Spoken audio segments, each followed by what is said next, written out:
Greetings, everyone. This is Zach Ware. My name is Zach Ware, and I just wanted to make this video real quick to just, nothing unusual is going to happen today. This is going to be a much more normal thing.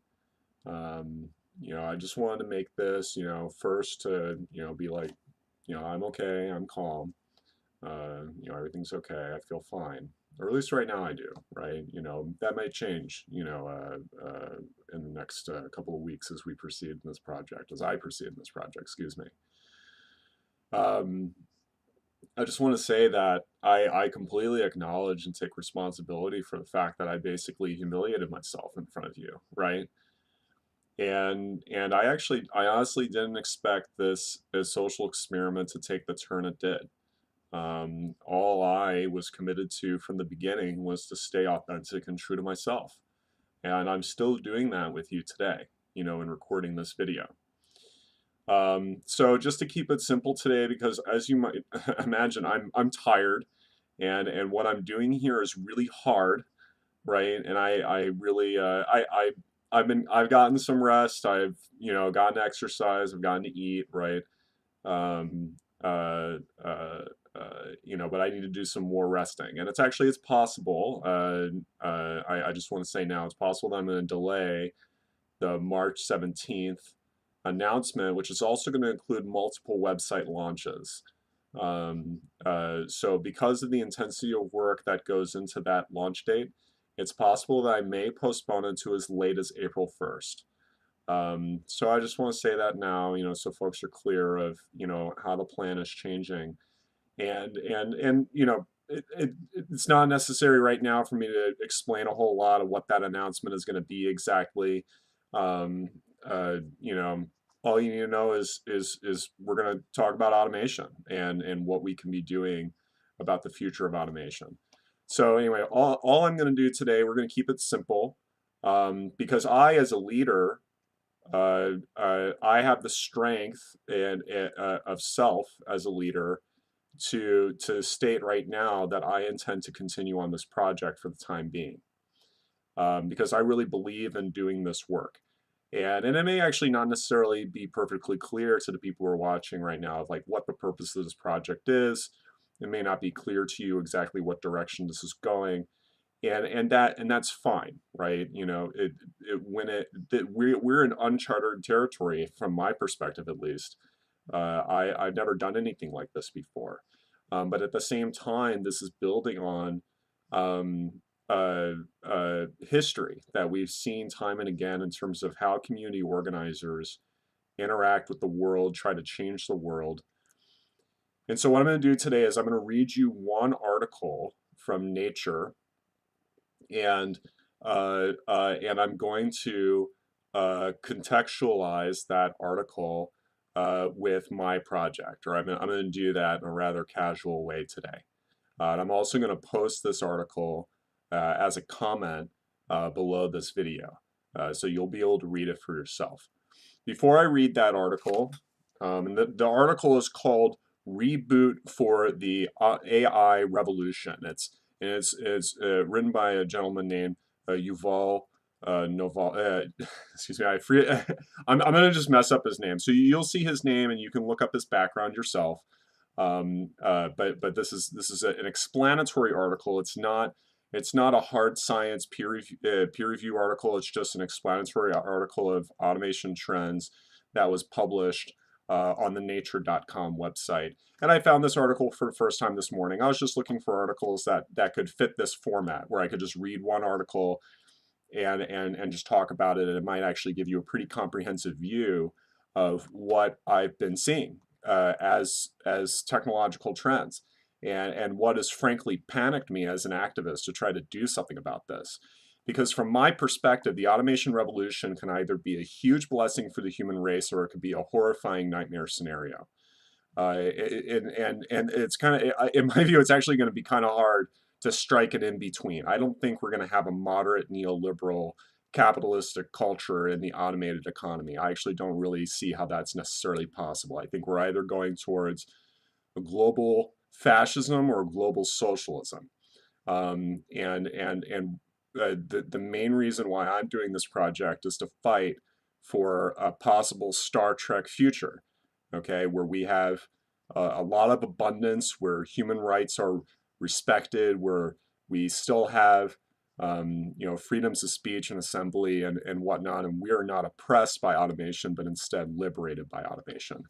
So before I read this article, I just want to read for you an excerpt from Richard Attenborough's quotes from Gandhi.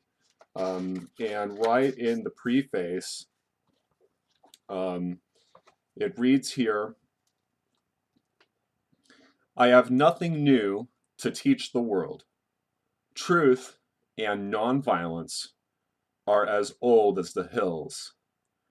All I have done is to try experiments in both on as vast a scale as I could. In doing so, I have sometimes erred and learned by my errors.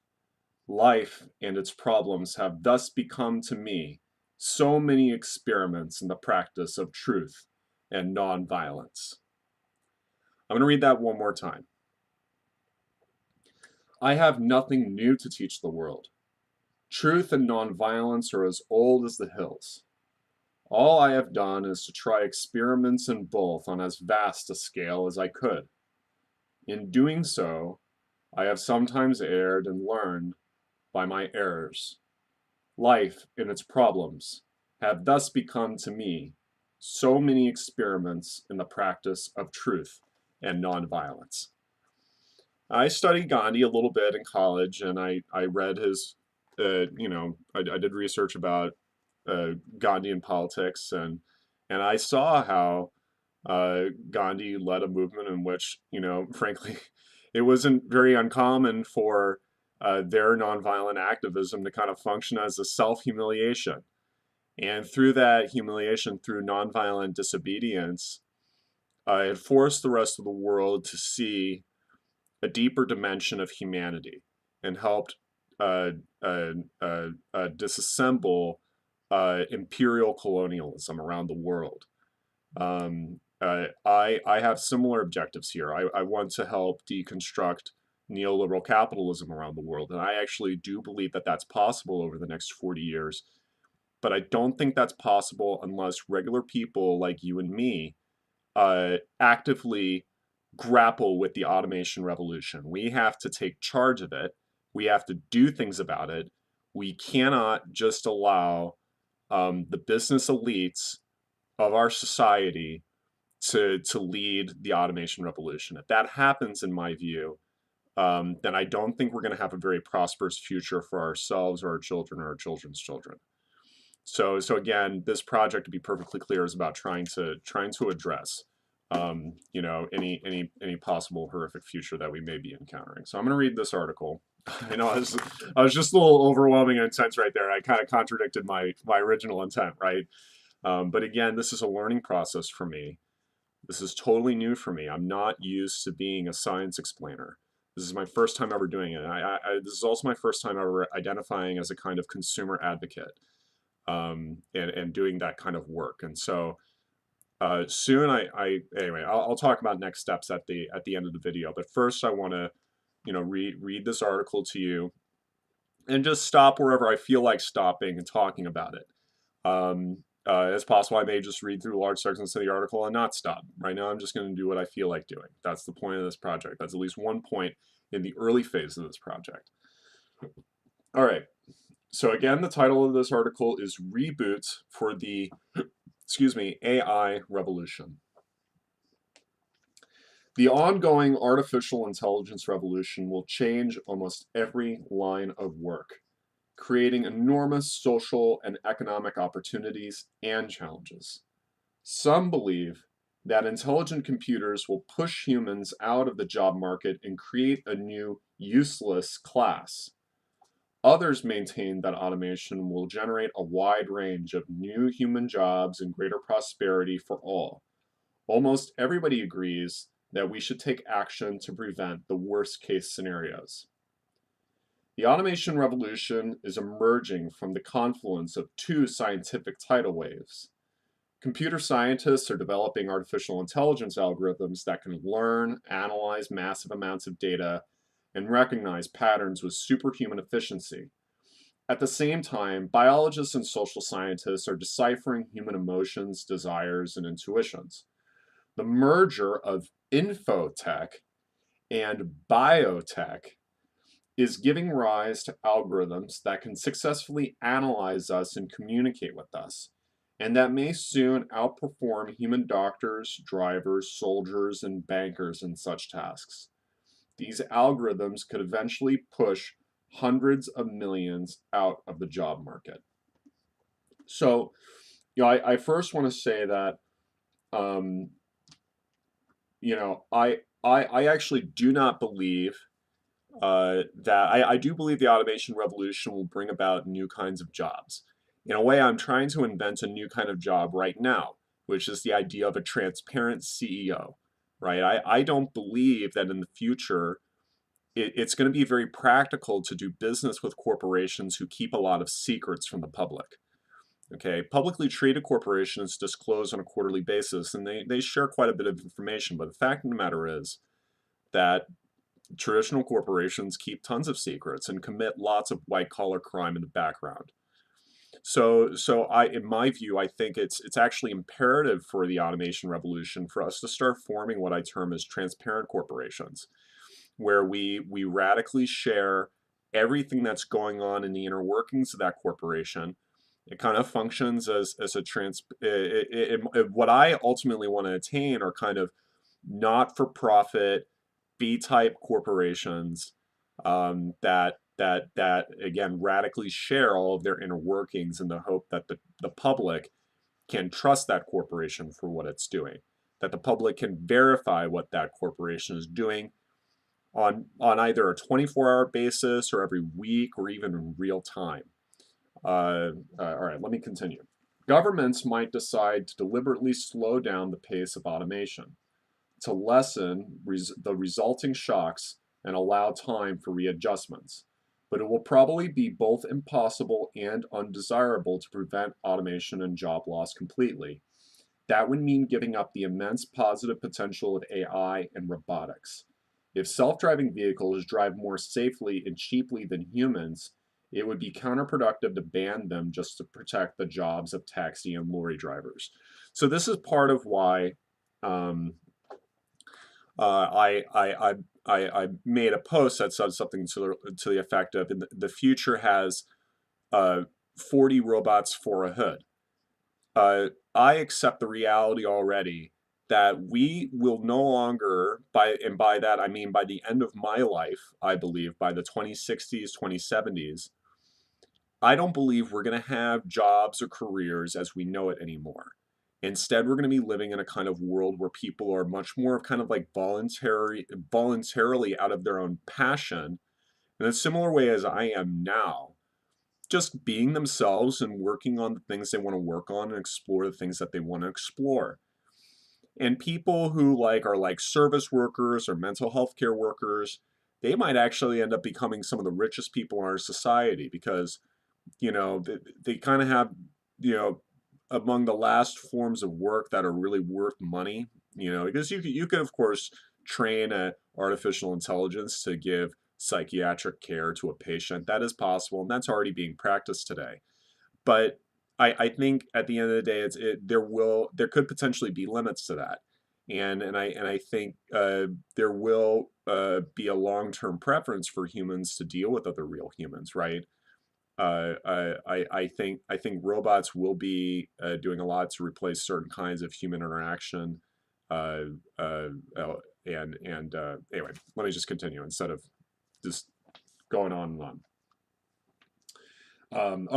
Well, actually, in my notes here, I said, but really, at the end of the day, I don't believe there's going to be any real practical way of the government to stop the automation revolution. I think that's actually a really irresponsible thing to attempt. In my vision, I think that in the future, we're really going to have sensors and cameras all over everything. That's one of the points of this campaign, is to kind of teach people that not only do you not have privacy now, you will have even less privacy in the future. And basically, there will be forms of privacy, but it's not going to necessarily be privacy as you know it today. It's going to be much more around privacy of communications and privacy of ideas rather than privacy of reality. So if you're like walking on your neighborhood street, walking your dog, and today there are no security cameras on it, and you feel like you have a sense of privacy in your neighborhood, right? That, maybe if one of your neighbors is looking out the window and seeing you, that's not a big deal, right? The reality is, in my view, in my analysis, I believe that basically every block, every residential block, every industrial block, everywhere where humans are living in the future, there are going to be lots of sensors and there are going to be lots of cameras. And the basic reason for this is to defend people against robots, to put it in a short way. If we have a world in which everybody has access to robots and robotics could be wielded dangerously theoretically, then we would need to really track our world in an intensive way, so that if something's going wrong, other machines can respond quickly, right? And this will be a deeper topic to talk about later, but I believe it's inevitable we're going to have robotic police officers. They're going to be better than human police officers. And so we're going to need a reality where there are lots of sensors in order to allow those robotic police officers to function properly. So next paragraph reads, a more sensible strategy is to create new jobs. In particular, as routine jobs are automated, opportunities for new non-routine jobs will mushroom. For example, general physicians who focus on diagnosing known diseases and administering familiar treatments will probably be replaced by AI doctors. That's already happening today in certain respects. Precisely because of that, there will be more money to pay human experts to do groundbreaking medical research, develop new medications, and pioneer innovative surgical techniques.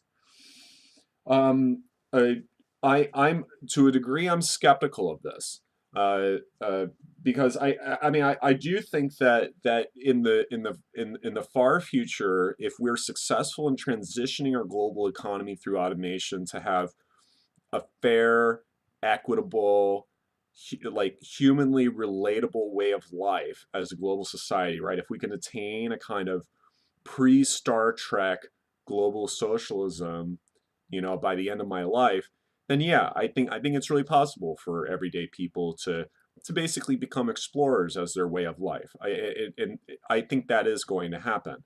But in the meantime, this is kind of an irrelevant idea, because the reality is that over the next 20 years, as robotics are squeezing working people out of their existing careers, they are not going to magically become super scientists, right? I think, and this author, acknowledges those transitionary trends and talks about like universal basic income and whatnot later in this article. I think UBI is one tool. I used to think it was the tool. I think now it's just, it's one small one out of dozens that we could be using to deal with this transition. So the author continues, this calls for economic entrepreneurship and legal dexterity. Above all, it necessitates a revolution in education. To make use of the new opportunities, people will need radical, lifelong retraining. The AI revolution won't be a single event after which the job market and the educational system will settle into a new equilibrium. Rather, it will be a cascade of ever bigger disruptions. Even today, few employees expect to work in the same job for their entire life. By 2050, not just the idea of a job for life, but even the idea of a profession for life might seem antediluvian. Which the definition of that word it's kind of, the author's making a joke about it means pre-biblical flood, or at least that was the definition that Google gave me earlier today. Fun joke. It will become increasingly difficult to know what to teach school children and university students. right? So it, which yes and no, right? Because even if we do have an intricately complex automation society, we can't just get lazy, right? We have to still educate ourselves about how all of these systems work. I think at the end of the day, we're gonna be teaching every child on earth multiple programming languages, and they're going to know exactly how all this stuff works. And so everyday citizens are going to be able to, for example, look at the open source software that's governing their police robots that patrol their county, right? And see for themselves what mathematical assumptions that those robotic police officers are operating on. And by the way, robotic police officers, while they sound really scary, and it's like, oh, RoboCop, oh, Terminator, the reality is that robotic police officers will likely never kill any human beings ever. And that's going to be the main advantage of them. They're also going to injure people significantly less. Because if a robot can just approach you without any sense of fear of itself and simply arrest a suspect or apprehend them, then we can significantly lower death and injury from law enforcement related activities. That said, I mean, I kind of think that with an automation revolution, criminal justice as we know it also is going to radically transform. And we don't, I don't necessarily know what shape that's going to take yet, and I look forward to doing more research about it. All right, so predicting the future was never easy. If you lived in China 1,000 years ago, there were many things you didn't know. The empire might collapse in 50 years. The Chitons might invade, or a new plague might kill millions. Nevertheless, you did know that most people would still work as farmers and weavers. Rulers would still need men to fight in their armies and administer their taxes. Women would still have few opportunities beyond marriage, and life expectancy would still be about 40 years. Hence, in 1017, poor Chinese parents taught their children how to plant rice or weave silk, and wealthier parents taught their boys how to read and write or to fight on horseback, and their girls to be modest and obedient housewives. It was obvious that these skills would still be needed. In 2017, by contrast, we have no such certainties about the future of jobs, gender, economics, or even death. Human psychology, too, might turn out to be a key hurdle. Change is always stressful. Already, we face an epidemic of stress and anxiety. As the volatility of the job market and of individual careers increases, we may wonder whether everyone will have emotional stamina necessary for a life of constant flux. We may need more effective stress reduction techniques, ranging from drugs through neurofeedback to meditation to cope. So, I didn't expect this particular direction to manifest in this project. But from my view, doing this, even though I humiliated myself, I felt a sense of incredible personal release. Um, uh, uh, if you watch like the movie 8 Mile, that tells Eminem's story, you'll see like early in the movie how he goes up, at his first rap battle, in front of 100 people, and he chokes, right?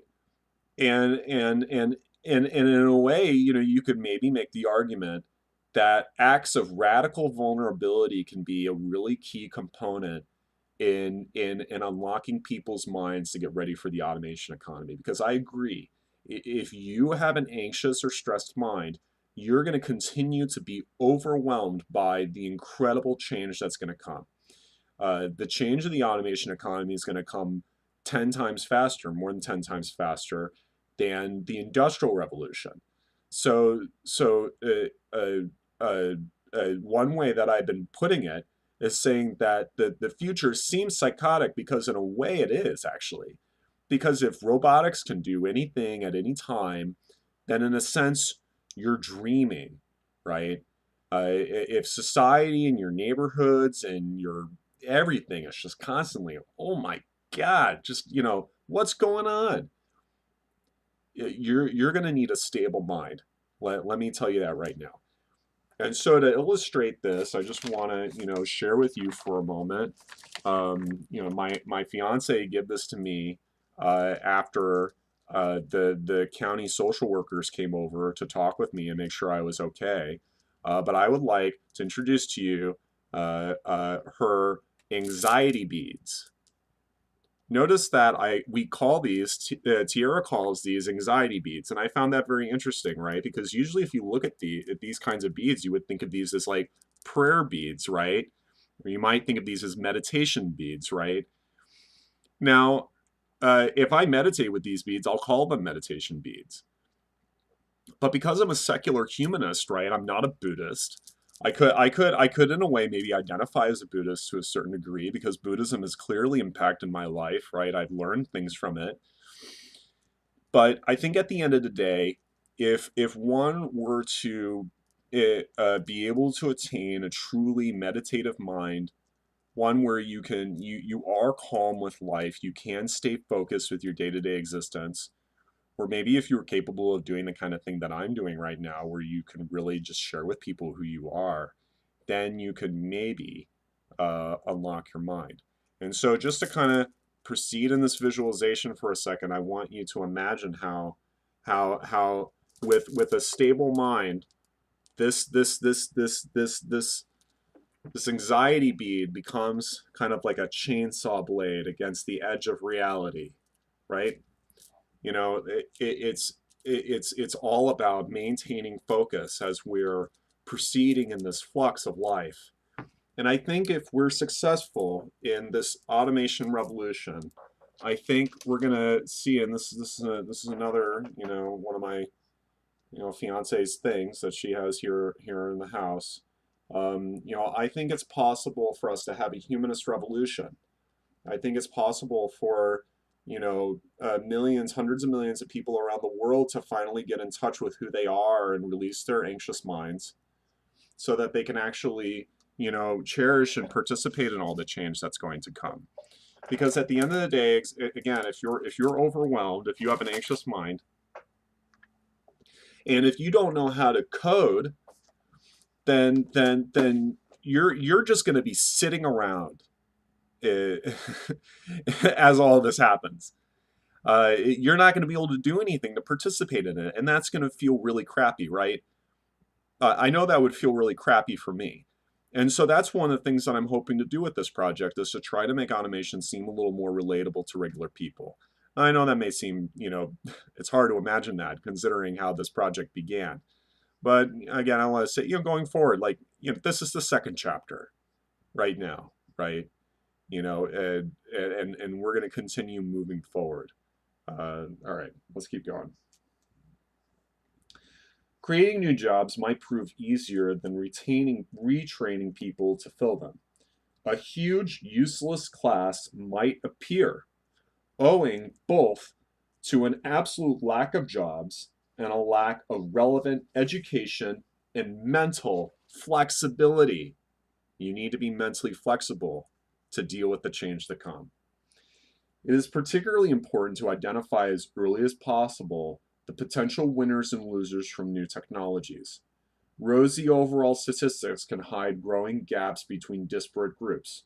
Automation might have a very different impact on men and women, on 40-somethings and 20-somethings, on the university educated and the illiterate. Now, I'm going to post as part of this in the comment thread below this, I'm going to post a video of a woman who's paralyzed, and she's an elderly woman. And it's a video actually from back in 2012, and that's part of one of the really wonderful things about sharing is you can see actually for quite a number of years now, the technology has already existed for people to be able to use a clear mind to send command prompts to robots. Again, you need a flexible mind in order to and you need a mind that is at least somewhat literate to how computer coding works. And I think new computer languages are going to be invented in the future.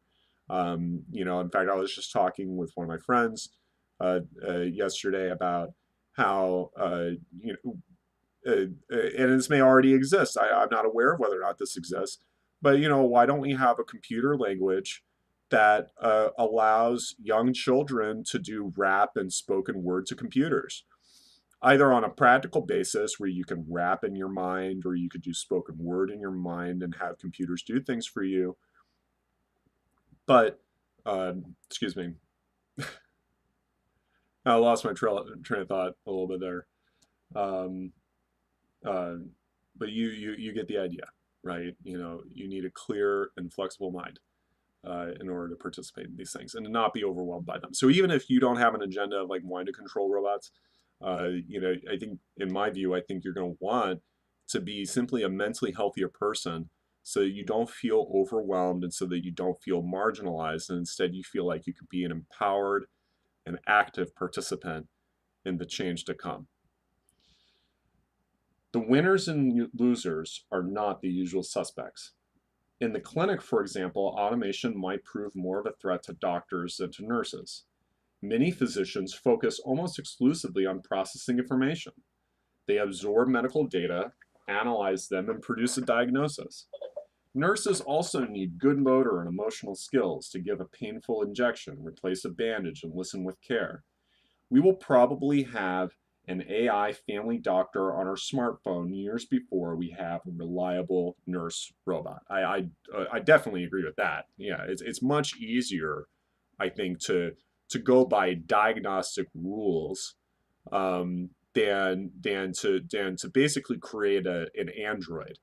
Androids are, uh, uh, uh, from what I see, are still a long ways away from really being a reality. And also, I'm somewhat skeptical of how much we're going to actually see like human-like androids in our lived reality.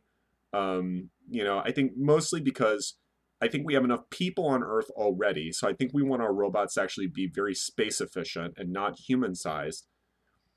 And also because I think artificial human-looking androids they're just going to look ugly for a long time. It's going to take a long time for the technology to catch up, for basically biotechnology. I mean, you're going to have to grow real skin on robots before they actually start looking relatively normal, and even then they might not. So I know I wouldn't want to be in a hospital where I have an ugly android nurse giving me an injection. I think that actually is kind of uncomfortable to think about. And so, again, I'm kind of skeptical of that being the scenario. I think it's much more likely that you'll have much more of kind of an R2D2 kind of nurse robot, um, at least in the beginning, once we see that stuff get off the ground. All right, so exploring the relationship between intelligence and consciousness will also be crucial to understanding the economic, professional, and ethical rapport between future computers and humans. We are seeing a tremendous development in computer intelligence, but zero development in computer consciousness. Just as aeroplanes fly faster than birds without ever developing feathers, so computers could come to solve problems and even to analyze human feelings much better than humans without ever developing feelings. Studying these differences will help us predict what AI can and cannot do, and to decide what should be kept out of its control. All right, so based on this paragraph, my main concern really concerns advertising.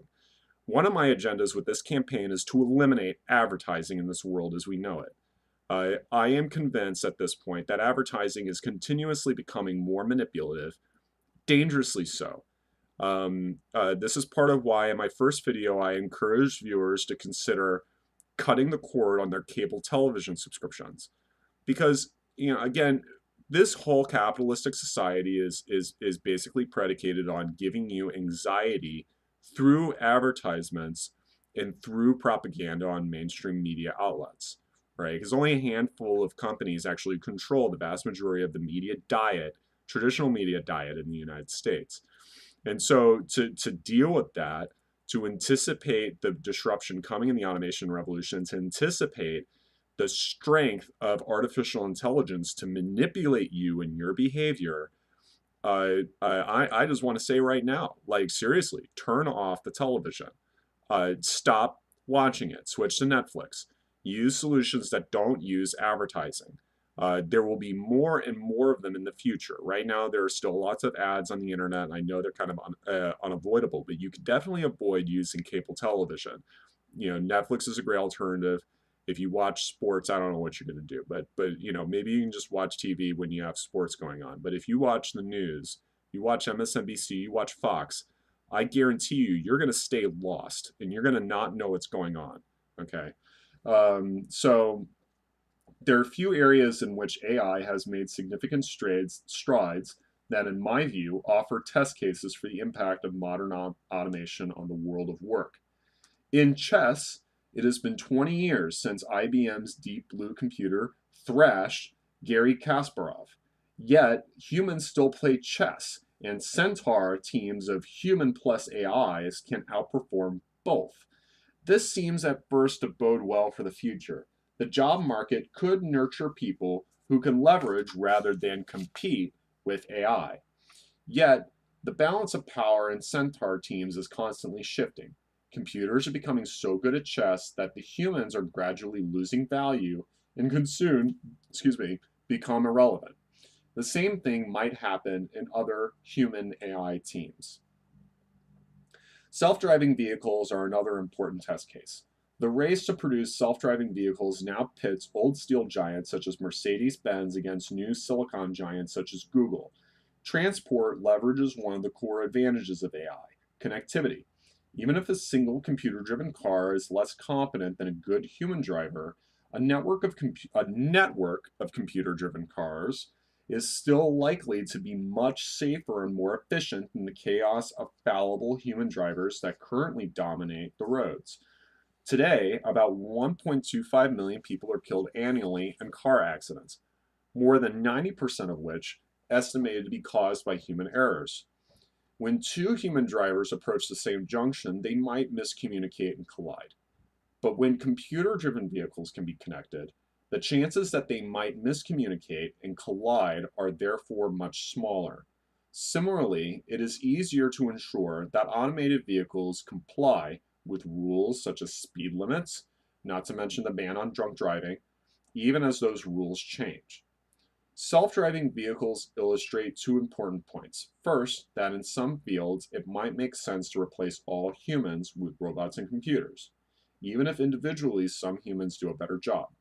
Second, when that change comes to some realms, it might do so suddenly and not stepwise. So again, the key with this automation revolution is to prepare. Okay? It's not to react as things happen. If community organizers, if activists like myself stay complacent in relation with this automation revolution, seriously, you're running the risk of potentially enslaving the human race. That actually could be a result of this automation revolution. I think that's something that a lot of people have been fearing for many years, right? They're terrified that this sudden change, that it doesn't happen stepwise, can impact their lives. All right. The military is another important bellwether because armies are early adopters of much technology. Human soldiers carry a very high economic and political price tag, so replacing people with computers on the battlefield has proved attractive. The most advanced armies now increasingly rely on relatively small numbers of experts coupled with sophisticated autonomous technologies such as drones, robots, and smart bombs. Cyber worms and algorithms that sift through a mass of data. This shift has produced new classes of military jobs in maintenance, remote control, programming, and cybersecurity. The U.S. Armed Forces need 30 people to operate every Predator or Reaper drone flying over Syria. And analyzing the harvest of information occupies at least 80 more. So that's a total of 110 people. That's a lot of people. I didn't know that before today. A careful study of the military job market might tell us a lot about potential future developments in the civilian economy, right? Yeah, and that's a trend that we've always seen for decades, right? That typically defense contractors, the military, is a center of innovation, and those innovations do eventually get transitioned to the civilian economy. In my view, the automation in the military is is actually not as scary as I think it seems to a lot of people. Um, because the reality is, say if the United States or China were to engage in a drone war, the countries would deplete each other's resources like very quickly.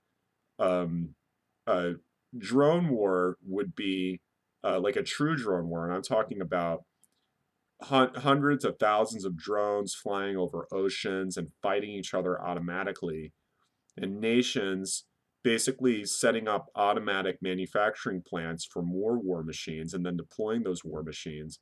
This is an incredibly wasteful thing to do. The earth has limited resources.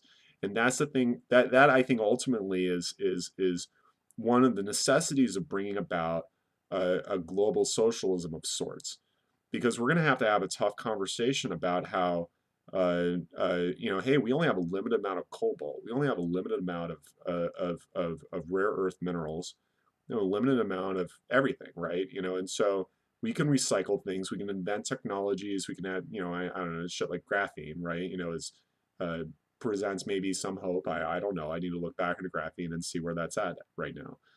Um, but at the end of the day, if we still live in a totally free market society where people, like, there is no sense of labor as we know it, and people can just pull resources out of the ground or chop down trees and just start 3D printing things, it's not only going to be chaotic, but it's gonna result in I'm sorry, the term is escaping me right now. It's a the commoner's dilemma, or a disaster of the commons, um, actually quite quickly. Again, the key of all this to prevent that from happening is to have a proactive, rational dialogue about what the policy implications are of automation. I don't think it's going to be very practical for multinational corporations owned by old white guys to continue owning massive mines and stuff. Those mines need to be either nationalized or socialized in some way. I don't necessarily believe in governments commanding economies anymore. Uh, uh, uh, and my ideology has shifted quite a bit in analyzing the automation revolution. I have attitudes that are a blend of socialism and libertarianism now, but I am very clear about the fact that resources are going to be very limited, and we're going to need to set tight regulations and licensing on how those resources are used. And it's possible that maybe we'll have a future where resources are equitably distributed. And by distributed, I mean, you get credit for how much steel you can use, how much, water you can use, how much electricity you can use, right? We have to ration again. In my view, I think global socialism is an important component of the automation economy because of that, because of those resource limitations we have to manage. With insights gleaned from early warning signs and test cases, scholars should drive to develop new socioeconomic models. The old ones no longer hold. For example, 20th century socialism assumed that the working class was crucial to the economy, and socialist thinkers tried to teach the proletariat how to translate its immense economic power into political clout. In the 21st century, if the masses lose their economic value, they might have to struggle against irrelevance rather than exploitation, right? So again, if we don't prepare, we will be irrelevant in this new automation economy. By we, I mean people who don't know how to code, people who don't have control over specific resources to then transform with automation into goods and services. Okay. All right, so one new model has been gaining increasing attention and popularity: universal basic income. UBI suggests that government should tax the rich and big corporations to provide every person with a stipend covering his or her basic needs. This will cushion the poor against job loss and economic dislocation and protect the rich from populist rage. It will also free the masses to engage in more creative forms of work that might not currently have economic value, or to pursue further education.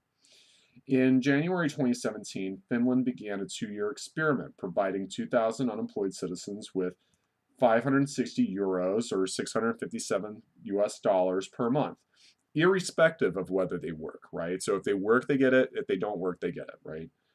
Similar experiments are underway in the Canadian province of Ontario, in the Italian city of Livorno, and in several Dutch cities. Of course, such national and municipal schemes might not solve the worst problems. Globalization has made people in one country utterly dependent on markets in others, and automation might unravel large parts of this global trade network with disastrous consequences for the weakest links. AI might generate immense wealth in high tech hubs such as Silicon Valley and Bangalore, while devastating the economies of underdeveloped countries that rely on cheap labor, such as Honduras and Bangladesh.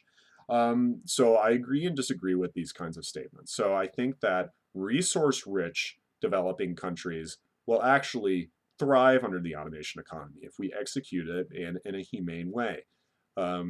Because I think, for example, the Democratic Republic of the Congo, while today it's a society that is really struggling to lever human development. It's struggling to deal with corruption. I think the reality is when regular people are able to get their hands on robots, anything's possible. Okay, so uh, I think we could see actually, frankly, just revolutions happening around the world, political and economic revolutions, as regular people try to claim these economies. Now, I'm skeptical of universal basic income being a long-term solution to the automation revolution.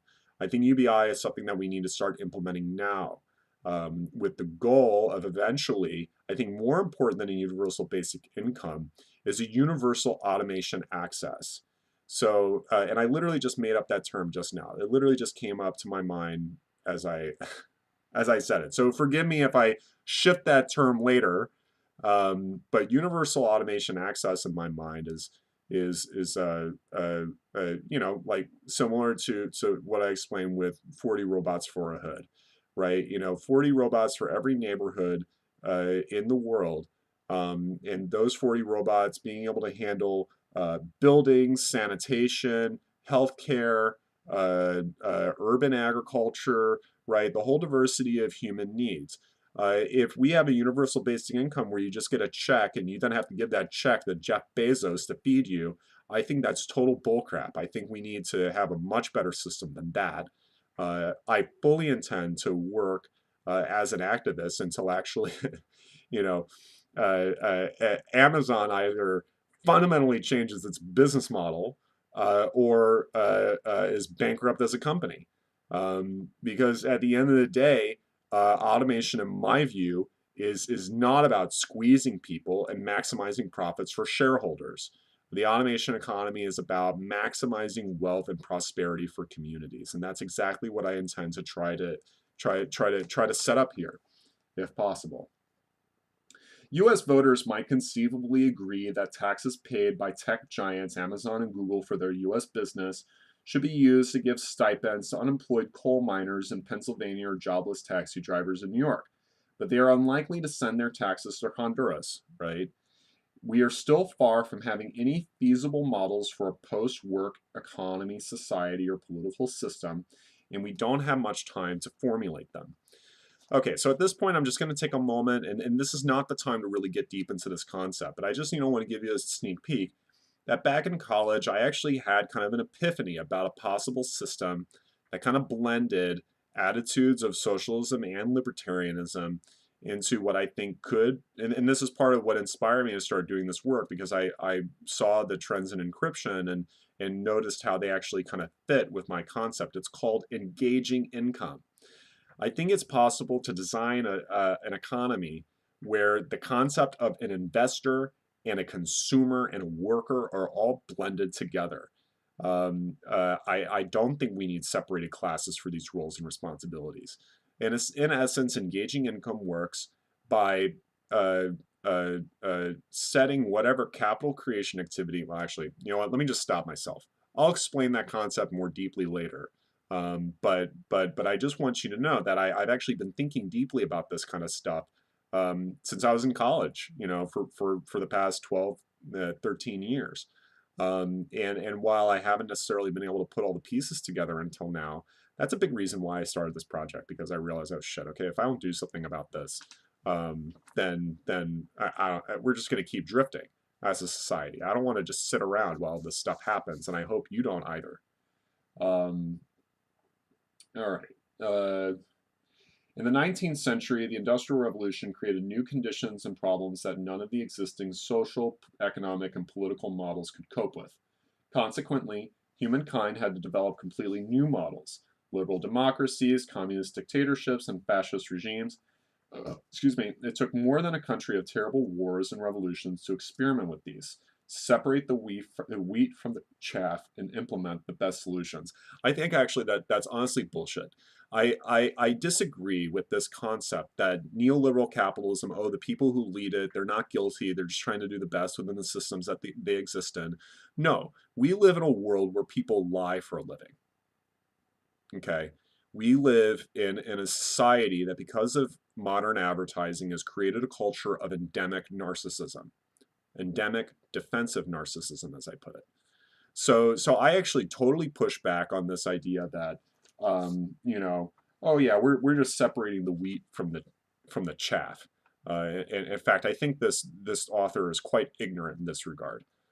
We do have choices as human beings for whether or not we facilitate a fair and loving society, right? You know, we do have choices about whether or not we have universal health care, right? We do have choices about whether or not we pay teachers well, right? And we still choose to not do those things, not because, oh, we're just trying to do the best within the system we have. Again, that's bullshit. So we need to take control now. We need to work now to make sure that this automation revolution is actually serving working people and not the elites of our world. In the last paragraph here, I think, the challenges posed in the 21st century by the merger of infotech and biotech are arguably bigger than those thrown up by steam engines, railways, electricity, and fossil fuels. Given the immense destructive power of our modern civilization, we cannot afford more failed models, world wars, and bloody revolutions. We can do better this time. I completely agree with that. And that's why I'm doing this project. And so again, thank you so much for following me and being patient with me. And I recognize how, you know, the things that you've seen so far are like pretty upsetting to see, right? But actually, it genuinely is kind of a glimpse of the future, because, you know, you can imagine how the world might be kind of crazy if people don't care about what you think of them because they're not trapped in traditional jobs anymore, right? You can imagine how, you know, like, uh, yeah, I'll just leave it to your imagination in terms of how, you know, wacky the future might look on the basis of the stuff that I present to you. So the next steps are that I haven't started this yet. I'm going to begin doing this now. I'm going to start seeking fiscal sponsorship. So the transparentZak organization, as I call it, right? I'm totally self-aware that I'm taking the Trump organization deal, right? The transparentZak organization is going to seek fiscal sponsorship as a 501c3 for public education purposes. And then there are going to be a few projects beyond that. One of them being Potluck. Potluck is something that I actually started inventing last year before I got into researching encryption technology. And Potluck is basically a reimagination of how community organizing can be done. And also it's a platform that is going to be way cheaper or free to use. My goal is to make it free. Whereas today, if you try to use Nation Builder or Voter Access Network or something like that, um, you're paying usually hundreds of dollars a month, and average people can't really afford that. And there are nonprofits that provide access to campaign databasing solutions, but usually it's contingent on political affiliation, or it's contingent on you know, you have to apply or get a partnership or something like that. And even if there were a campaign databasing solution that is free, I don't think there is one. Uh, you know, to the degree that I'm looking for. I have a particular system that I've envisioned that I actually do want to implement that I think could help people organize campaigns in a more sensible way. Because I've been doing campaigns for 10 years now, and I'm pretty sick of how it's done today. I think it could be much more intuitive for regular people. You know, you'll also, you know, notice three other projects. All right, and I'll talk about those more later. But at the end of the day, what all of this is about is actually I'm going to actually set up these companies.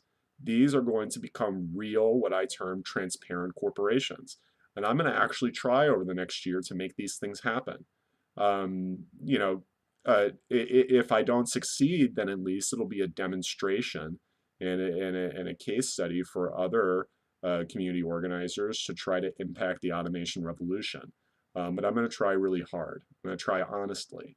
If I didn't set out to do that, that I wouldn't have gotten to the point that we're at now with this project, right?